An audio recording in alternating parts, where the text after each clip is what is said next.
We are going to start arguments this morning with case number 29-235, State versus Nicholas Gedeon. The state has waived oral argument, so we will just be hearing from Mr. Ludwig on behalf of Mr. Gedeon this morning. And you'll have 15 minutes, sir. Read the briefs and are ready to proceed if you want. Thank you. Please, the court, I was not ignoring the sit down. It just takes me longer to sit down and stand up than if I'm just patient. So that's fine. 15 minutes. Please, the court, my name is Mark Ludwig. I represent Nick Gedeon. This case concerns a April 26, 16 warrantless arrest by Macedonia. I know the court has read the briefs, and I would ask the court if there are any questions regarding the development of arguments under 16A7, or any questions whether there's an argument outside of our assigned error. Please ask while I'm here so I can address that issue. The arrest took place, like I say, on April 26th. There is a related case we argued just last week, 29-153. It is argued first, but concerns events that took place after this case. Nick was approximately, had just turned 20 years old when this April 26 arrest took place. I would also note that as we filed a supplemental authority, the city of Macedonia has resolved any civil rights issues with us arising out of the natures of these arrests, and they have changed their procedures that we're talking about. Again, we begin from the premise that a warrantless arrest is per se unreasonable. This traffic stop resulted in the following charges: a minor misdemeanor of marked lanes, a minor misdemeanor of possession of marijuana, 2 minor misdemeanors of possession of paraphernalia, an M1 OVI, and F5 trafficking. Now, the Ohio Constitution made it quite clear that there are no arrests for minor misdemeanors. Regardless of what our beloved federal Constitution says, the Ohio Constitution made it clear, and our court made it clear in Brown 99 Ohio State 3rd, that we don't make arrests for minor misdemeanors. Now, the way they try and get around this is they say, oh, well, we just made the arrest along with the felony. Nevertheless, this kid was arrested for 4 minor misdemeanors and no complaint was made about it. The felony 5 trafficking arises out of the possession of 25 grams of marijuana, which has been for years a minor misdemeanor. That in fact the 25 grams of marijuana is the same that he possesses for a minor misdemeanor that is used to prove the F5 trafficking. And again, no objection is made about that. As a result, why is he charged with an F5? Well, the stuff was individually wrapped. It was in separate bags. And he had $700 cash on him. Therefore, we're going to charge him with a felony trafficking. Now, whether or not there is a defense of, this panel has no idea, but you don't really keep your bad stuff mixed with your good stuff. So that might account for separate bags. But again, that wasn't litigated. You have 6 separate bags, Your Honor, because you might have the good stuff in one bag, the poorer stuff in another. So there's all kinds of reasons why you might have 6 bags besides your selling. And again, at 20, it's a crime to have $700 cash. So those 2 things lead to the charge of the F5. As a result of this F5, Nick enters the IILC program.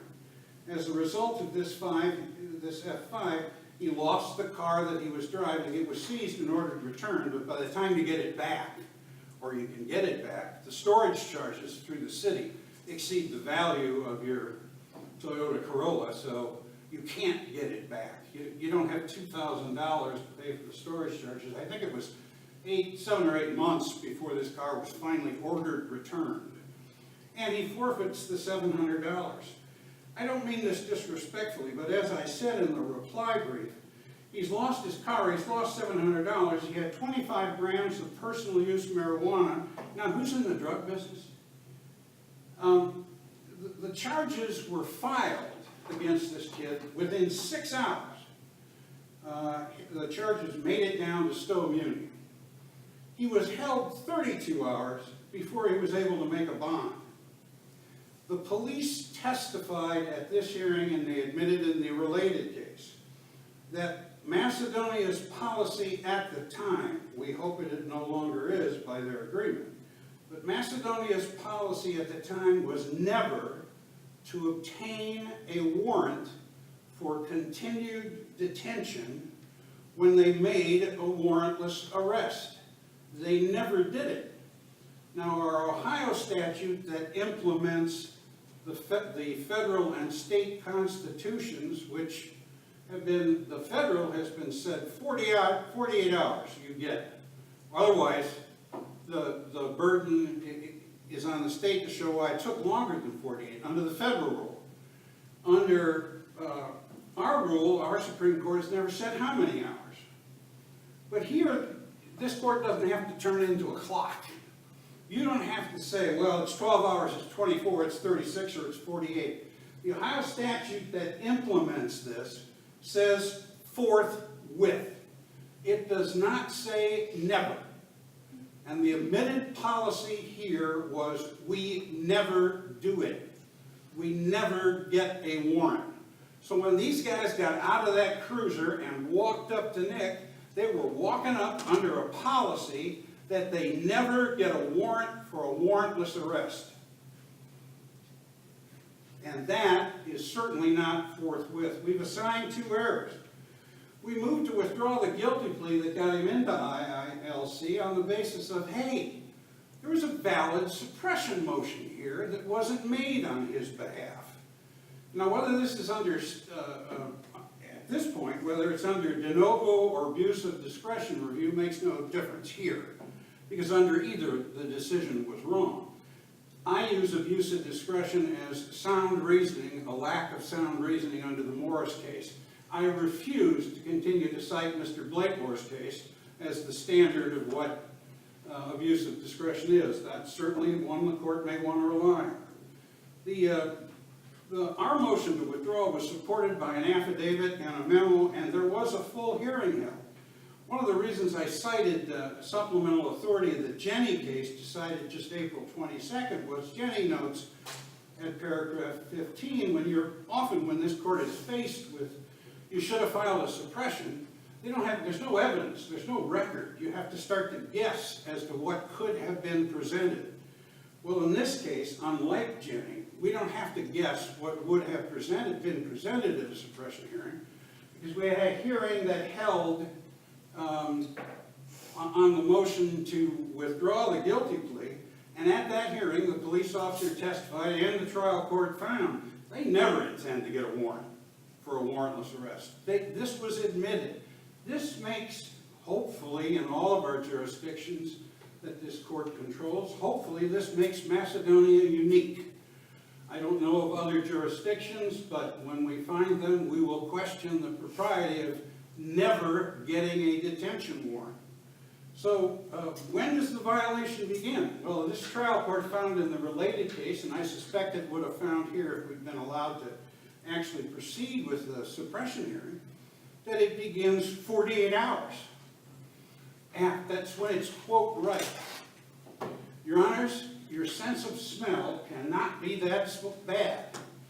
This procedure is ripe when an officer gets out of the vehicle and walks up to the car, when the procedure is meant to be, we never do it.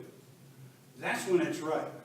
Now, when the case comes along where the city or the arresting authority says, well, we generally try and get a detention warrant within 24 hours. We generally try and get one within 36. We generally get one at the same time when we file the charges 6 hours later. That's a whole different case than this case. This case is we never do it. Well, that means this evidence was suppressible from the minute you walked up to that car, officer, not 48 hours later. The second assigned error that we assert, on the standard of review for withdrawing the plea, the trial court announced before we had a chance to debate with the trial court that I'm going to use the post-sentence motion on withdrawal of the plea. And I suspect underlying this is a concern that, oh my gosh, if we rule it's liberally granted, then everyone who has an IILC violation, as soon as they're charged, they'll move to withdraw their plea, and we'll have to liberally grant it. I think that's what's underlying the concern here. So let's use the more difficult standard of manifest justice post-sentence. Wait a minute. A person on IILC has not been sentenced. There has been no sanction imposed on them. They have been given the chance at rehabilitation. That is the primary goal of IILC. Unlike probation, unlike community control, there is no sentence imposed and then suspended on condition you do things. Your guilty plea is accepted and no sentence is imposed. Now, are you told where your program is going to be administered? You sure are. Under the IILC, does the statute allow an arrest warrant to issue for a violation of LLC? Unlike probation, it does not. IILC does not issue arrest warrants. What often correctly happens, perhaps, and what did not happen in this case, is on notification of a claimed IILC violation, the trial court will issue a capias. Now, I think when a capias issues, we can talk about whether that's a valid arrest order that should have issued after a notice of IILC violation. But nevertheless, a capias arrest warrant does issue, which can be challenged. What happened here was, she got notice that there was an IILC violation, and away we go. The IILC case was not only wrong in the sense of it was twice extended. His time in the program was twice extended.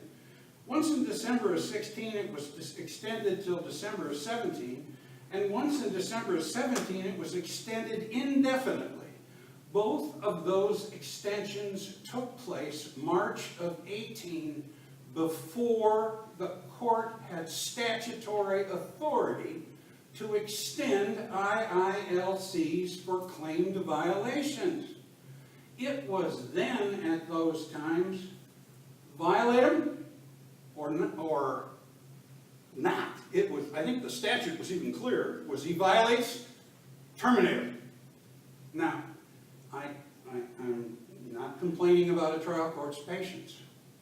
But in this case, those extensions then turn into indefinite extensions, and the termination hearing is never noticed. There's no notice of a termination hearing. What happens here is, as I often am, I was wrong, I tried to appeal interlocutory on the application of the tougher standard. This court said, no, that's not a final appealable order. Said, no, it's not a final appealable order because there's been no sentence imposed. And nevertheless, the trial court was using the post-sentencing standard to review. But the notice of hearing was, any hearing would have been delayed while that interlocutory appeal was pending. There was no notice of the violation set. And on July 26th of 18, when Nick was sentenced in the related case, the court found, oh, I'm reinstating the IILC case, and I'm finding him in violation, and I'm violating his IILC for being convicted in this case, in the related case. Wait a minute.